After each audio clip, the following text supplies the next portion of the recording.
안녕하세요. 메일 오브 HR 스터디 행정에서 50편 살펴보는 오늘 22번째 시간은 근로시간으로 드디어 넘어왔습니다.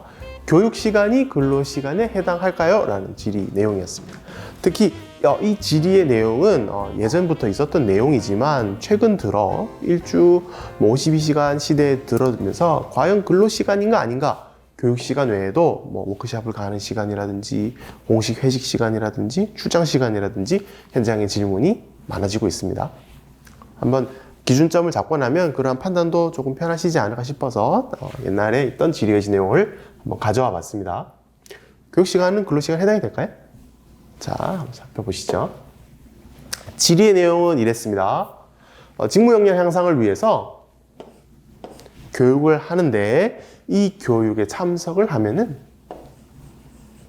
수당을 지원해 줍니다. 즉, 교육비를 제공을 해주나 봅니다. 교육비가 제공되는 회사의 교육 시간, 교육 이수 의무는 없습니다. 반드시 해야 되는 의무는 없는 시간이고요. 대신에 돈이 나가는 거죠. 교육비 수당이 별도로 나가는 수당, 공식적으로 인정이 된 교육 과정입니다. 재직 의무는 반드시 이수돼야 되는 의무는 없고, 불참하면은 불이익은 없습니다. 세 가지 조건이네요. 이 경우에 그 교육시간, 근로시간입니까? 이렇게 질문을 주셨습니다. 이수 의무는 없고요. 불참을 이유로 인사상의 불이익은 없고, 하지만 회사에서 공식적으로 인정한 교육시간이어서 별도의 교육수당이 나오는 이런 시간입니다. 근로시간일까요? 회시의 내용은 이랬습니다. 명확하게 회시 판단하기는 어려우나 깔고, 직원들에게 의무가 없고 불참을 하는 이유로 불이익도 없고, 이러한 경우에 근로시간으로 보기는 힘들다, 근로시간은 아님, 이렇게 판단을 했습니다. 그리고 독려하는 차원으로 교육을 많이 참석해라 라는 독려 차원으로 수당이 지급된 것 뿐이지 그것이 근로시간으로 인정되는 직접적인 사유가 되지는 못한다. 회사에서 공식적으로 인정을 하는 교육 과정이어서 별도의 수당이 나간다고 한들 그것이 근로시간으로 직접 연결되는 사유는 아니다, 이렇게 판단을 했습니다. 조금 간단하죠. 실무 포인트에서 한번 더 살펴보도록 하겠습니다. 근로시간이란 뭔가, 그리고 교육에 해당되는 거 근로시간인지 아닌지 판단 어떻게 해야 되는가. 근로기준법에서 근로시간이란 사용자의 지휘 감독 아래서 근로를 제공하는 시간입니다. 반대되는 시간은 휴게 시간이 있겠죠. 휴게 시간은 사용자의 지휘 감독 안에서 근로를 제공하는 시간이 아니시잖아요. 이 시간이어야 근로시간인데, 과연 그러면 교육시간이 근로시간이냐? 사실 케이스가 다양합니다. 그래서 현장에서 흩어져 있거나 행정에서 판례 등등을 모아서 한번 개략적인 기준을 잡아보자면, 물론 현장의 케이스마다 개별적으로 판단을 해봐야 되겠습니다만, 개략적으로 이렇게 나눠보면 판단하시기 편할 것 같습니다.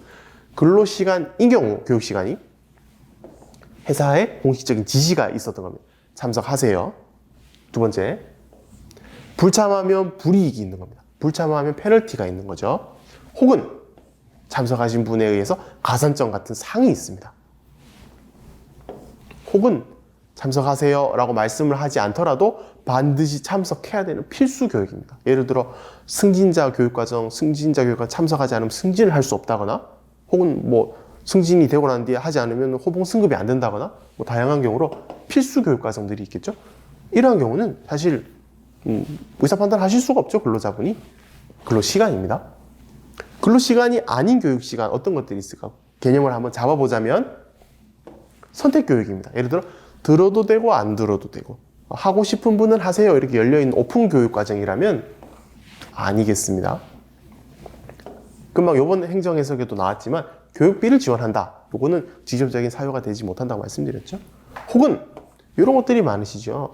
교육을 해서 꼭 참석을 하세요, 회사가 명령은 아니고 독려 정도만 하고 다들 많이 가서 눈치가 조금 보입니다. 참석을 하지 않으면.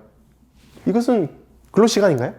눈치가 보이는 정도는 공식적인 불이익이나 가산점은 아니시죠. 그래서 근로시간으로 인정되기는 힘들다고 저는 판단이 됩니다. 그래서 현장에 교육이 이루어지는 과정은 다양할 수 있습니다. 사내 과정, 사외 과정, 심지어 해외 과정 다양할 수 있는데, 근로시간인지 아닌지에 대한 판단이 조금 혼재되신다면 이 기준점을 잡고 현장에서 일어나는 많은 교육과정에 대한 근로시간 판단을 한번 해보셨으면 좋겠습니다. 특히 최근 들어서 52시간 신경 써야 되는 사업장에서는 민감하게 보셔야 되는 이슈 중에 하나시죠. 오늘 근로시간, 특히 교육시간에 대한 근로시간 해당 여부 22강에서 한번 살펴봤었습니다. 감사합니다.